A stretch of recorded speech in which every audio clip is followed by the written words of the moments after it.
A large Showman'S engine part 86, completing the decorative stainless steel front cylinder cover, making the gasket and a special removable blanking plug for the centre of the cover to allow the oiling of the cylinder for when the engine is parked up during the cold winter months. Why do I park up the engine for the cold winter months? Well, I don't really like being stood out in the freezing rain watching my engine steaming in the garden. Maybe I'm just getting soft in my old age, but usually for about 3 or 4 months I don't run the engine at all, it just stays in the garage. And that was what prompted me to make this removable decorative cylinder cover, because this year I must have left some water in the cylinder and I had to unstick the piston. The front cylinder cover had to be removed to allow this to happen. In this clip you can see that the centre spigot that supports the cover has a hole in the centre of it, and this goes all the way through. This will give you a better idea of what I'm talking about.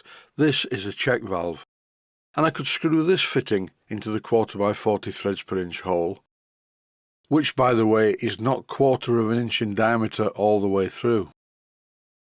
The hole is reduced to 3/16 of an inch in diameter, about 5/8 of an inch into the hole.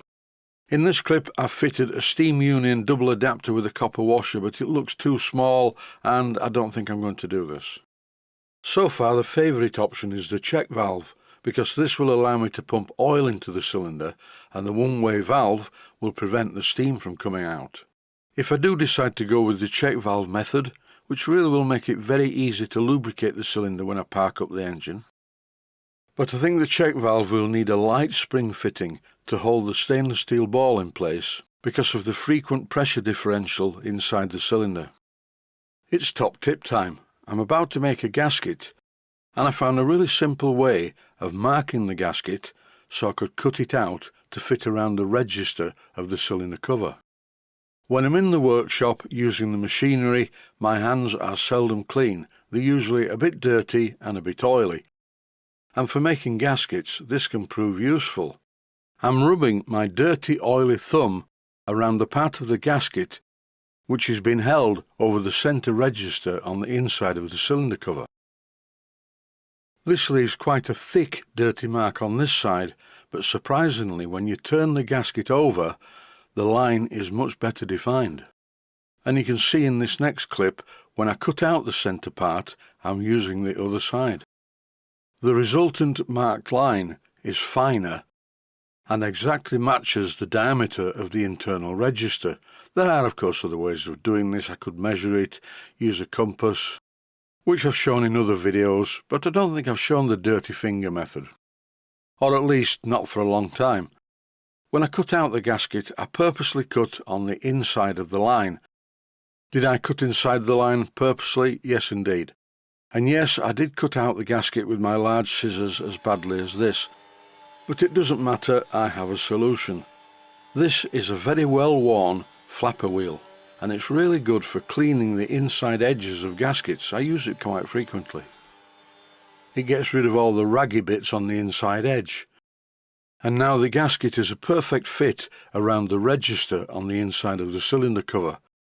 In this clip I'm holding the gasket material firmly in place while I trim around the edge, because the outer diameter of this gasket needs to be exactly the same as the outer diameter of the cylinder cover itself. After doing that, it's time to drill the holes around the edge.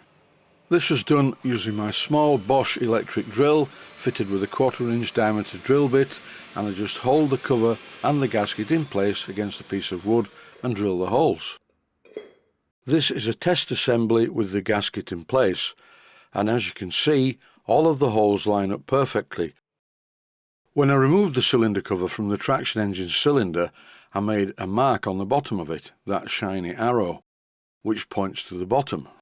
And I drew a matching arrow with a felt tip pen on the gasket material, but I really didn't need to. This gasket fits in any position. The hole drilling is very accurate. The next thing to do that I didn't mention in the title is just to shorten these 2 studs. I haven't bothered showing it, it's simplicity itself. Use a lathe tool to shorten them and then re-round the end with a file. I made a special phosphor bronze bolt which fits into the 1/4x40 hole. The idea of this is twofold.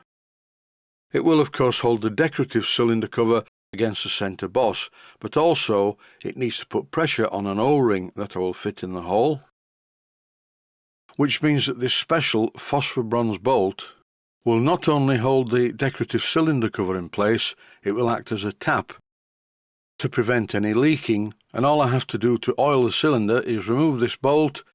The decorative cylinder cover won't fall off because it's sat on the spigot. I will then pump some oil down the hole in the centre and replace the bolt.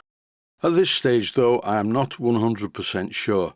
I made a decorative brass washer which sort of looks alright. I think it's a bit thick, but I'll look into this when I fit it to the engine next time.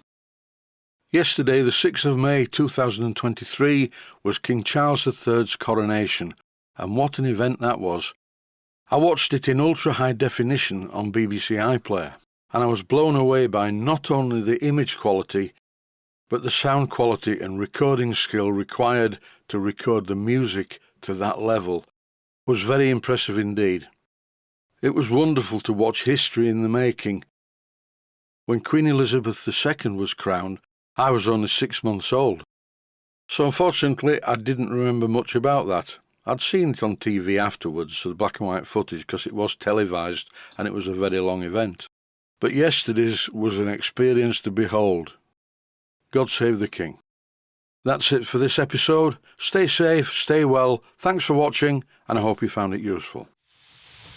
Please take the time to visit my Mainsteam Models website and click on the section of the website that says Video Playlists. And by doing that, you can find other videos that you may like to watch. And by using the playlists, you can actually watch the videos back to back.